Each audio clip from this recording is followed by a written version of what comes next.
Thank you. I just saw the email this morning and I thought this feels like so I need this today. And so I'm so happy that you're taking my question. Thank you, Jerome. I believe it's good to see you again. I haven't seen you in a long time. Yeah, we had kind of half a session because I couldn't afford more like many years ago. Yeah, many years ago. Yeah.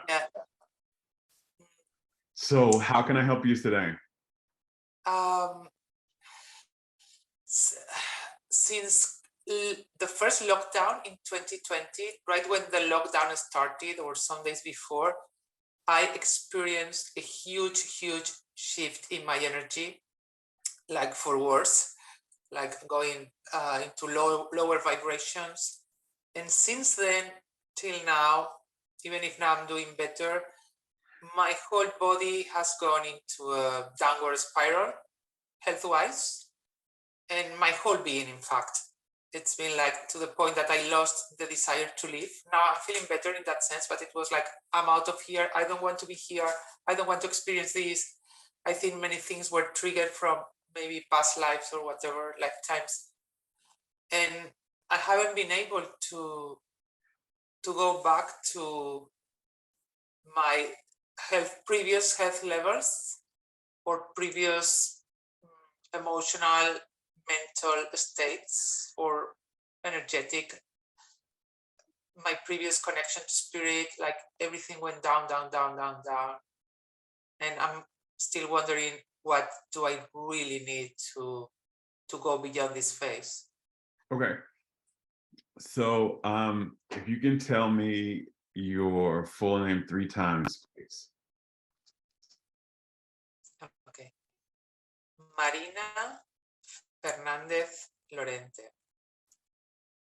Marina Fernández Lorente.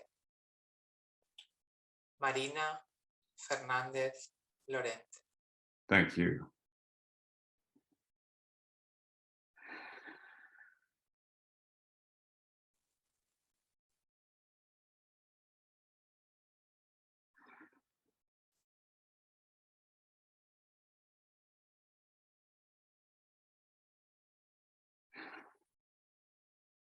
Okay, are you ready? Yes. Okay, so what I was being shown for you around this, so it's basically around, so your question is, what can you do to move beyond this, to shift beyond this, and to get back into a feeling of being at home in yourself is really what I'm seeing is I don't feel at home, not just I don't feel at home in life, I don't feel home here. And that is the representation really of what's going on. So I want to share with you a few things that I saw and then what I heard from your soul about what you most need. So what makes us feel at home in ourselves is when there is a consistent and frequent and full, consistent, frequent, and full flow of the energy of our soul through our bodies, into our bodies and through. So it's kind of like, to go a little bit even more deeper, that our soul's energy is flowing through all of the chakras in our body, that there's not a close anywhere, that there's not a block anywhere, but that our soul energy is flowing through. If there is a block, and there is a chronic block some type of way, or a drain, a block or a drain, meaning just draining the energy out of the chakras instead of flowing it, allowing it to flow through, you're gonna not start to feel not at home in yourself. You're gonna start to feel, because the energy of your soul in flowing through brings it into the body and it makes you feel at home. And there's a lot of different things that happen when that energy is diminished a lot of times. There's things that happen in the body, which you're experiencing, right? There's things that happen in our health, because the flow of that energy into our body is literally the source of wealth. I mean, source of health, wealth too, but that's another conversation. Health and wellness, more than what we're eating, more than how we sleep. This is literally the biggest influencer of our health, but it's also the influencer of your happiness. So when it's not flowing consistently, you're also going to not be happy. So this is literally what's happening for you. You have a block in the flow. And what I saw specifically where your block is two things happened. And the pandemic, the start of the pandemic triggered it, but this is older. And because of and let me see how to say this. Because you have not done the work to make the feelings within you unconditional, you were having them conditioned, but the condition changed with the pandemic, and so it re-triggered it back to the old feeling. And what was happening for you was you had a history of feeling unfree, of feeling restricted, of feeling in bondage in some type of way, like you couldn't do what you really wanted to do, you couldn't live how you really wanted to live, you couldn't express yourself how you really wanted to express yourself. And with the pandemic and the closing down of things, it triggered that feeling for you again. And you began to hold that, and it brought all of that back into your body, and it caused the block. Because a big piece of your soul's energy is the feeling of freedom. A big piece of that. But this was not caused, the pandemic influenced and triggered it, but I'm seeing this is from childhood, right? This is from childhood, and it's been going all the way into your adult. You've been having these bouts, and you had something where you changed a condition, I'm seeing, and I don't necessarily need to get into what that was because that's not as important, but you had a condition that you changed that made you feel a little bit more free, but it was based upon this condition. And the pandemic re-changed that condition. So then it re-triggered this feeling of feeling in bondage again, is what I'm sensing, right? And so that is a big feeling of not feeling free, is one of the other blocks. And then another thing that triggered the pandemic trigger for you that was also from your childhood and into your adulthood was fear. I'm seeing a lot of fear and worry for you, particularly around that things aren't going to work out how I want them to work out for me. And understandable, because you had a lot of things going on in your childhood, I'm sensing in your field, where they did not. And so there is a strong belief that it wasn't. And so it triggered these things. And so you were feeling super unfree and feeling very worried. And there's no way to feel at home in the body and to feel at home in the life when you have those two feelings. And so that's what's been going on. So the key for you is to work on feeling free and work on trust.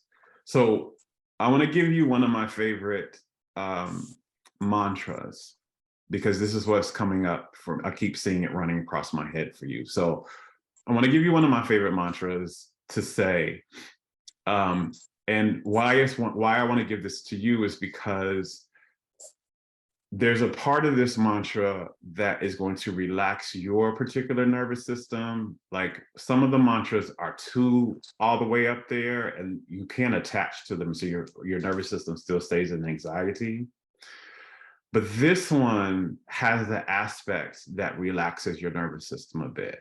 And the mantra is, and I'll tell you which part of it relaxes your nervous system, but the mantra is, even though I can't see how right now, this situation is going to work out in my favor. Even though I can't see how right now, the outcome of this, I'm going to love. Even though I can't see how right now, this situation is going to work out in my favor. Even though I can't see how right now, the outcome of this, I'm going to love.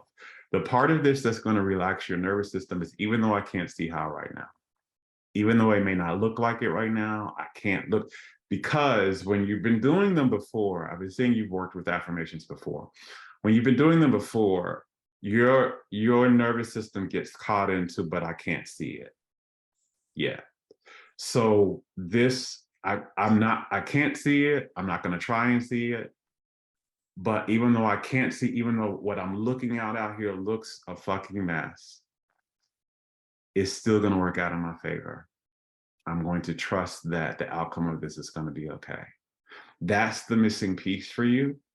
I would say that every time something that fear comes up, I will put my hand literally on my chest, over my heart, on my or somewhere on my body, like because you want to connect to your body. This is also a part of being at home. The more you touch your body, the more you bring the aspect of I am home in this vessel. So you want to touch your body when you say and take a deep breath and say this. And you may have to say it many, many times in the day, right? And that's completely okay. But anytime you feel the anxiety, anytime you feel the fear, you want to touch your body and say this, even though I can't see how right now, this is going to work out in my favor. And pay attention at the end of every day, like when you go before you go to bed, take a note of anything that worked out for you in that day, no matter how small it was, right? No matter how small, because that also is going to relax your nervous system, relax the body and say, okay, there are some things working out because you've just trained your mind a bit to see what's not working out, right? And so your nervous system is staying in like tightness and threat and stress, which is also negatively affecting your health, right? So this all is going to help relax. Trust opens the chakra system immensely, by the way. So we want to actually relax the body, open that up. The other part of this is the biggest part for you in the aspect of freedom is going to be doing more of what you really want to do. And what I mean by that, that's easier said than done, because what I mean by that is you're going to have to prioritize every day what you really want to do. And so one exercise to do is when you get up in the morning, get a piece of paper and a pen and sit down. What would I really like to experience today? What would I really, not what do I need to do today? Because you have a to-do list, right? Great. You think about the to-do list after this. What would I love to experience today? What do I really want to experience? Maybe I want to go to the movies. Maybe I want to be still and rest and not talk to anybody. Maybe I do want to talk to somebody. Maybe I want to hang out with a friend or go to lunch with somebody. Maybe I really want something delicious to eat. Maybe I want to work on something that I've been putting off on the side. Whatever that is, you need to honor that, and that needs to get done. I would almost say do that first before you do to-do list, right? Because what's been happening for you, and this, I will leave you with this, what's been happening with you is you have been prioritizing obligations and responsibilities to other people, and your desires, your wants, your dreams have been on the back burner your whole life, and it's been starving your body of your soul's energy. And this is the root cause of your illnesses. The starvation of your soul's energy from not being fulfilled, not being happy because I'm not doing what I really want to do. That's why you don't feel at home, because you're supposed to, home is pleasure. Home is bliss. Home is fulfillment. And when we don't have those energies in our body, we don't feel home there, because that's what our body was supposed to be. That's what it's supposed to feel like. It's supposed to feel like that. The way to do that is to prioritize the things that help you feel that way. And you've been prioritizing helping other people, and for great reason. And this will be the last thing I say, because that's how you were taught. And that's how the people in your life modeled that for you growing up. They did not prioritize their joy and their bliss and their wants. They prioritized other people. And that's the definition you received of what a good person is. You now have to change your definition of what a good person is to a good person is a person who makes themselves happy. And that is the key to your healing. That is the key to you feeling free. that is also the key to your trusting and removing the anxiety so that your energy can flow through your body. This is completely possible. Your health situations are completely healable. This is completely shiftable. This is the beginning of that journey. And the more you do that, the more you're going to be aware of what you need to do next. Okay. Thank Much you so love. much. And thank you so, so, so much.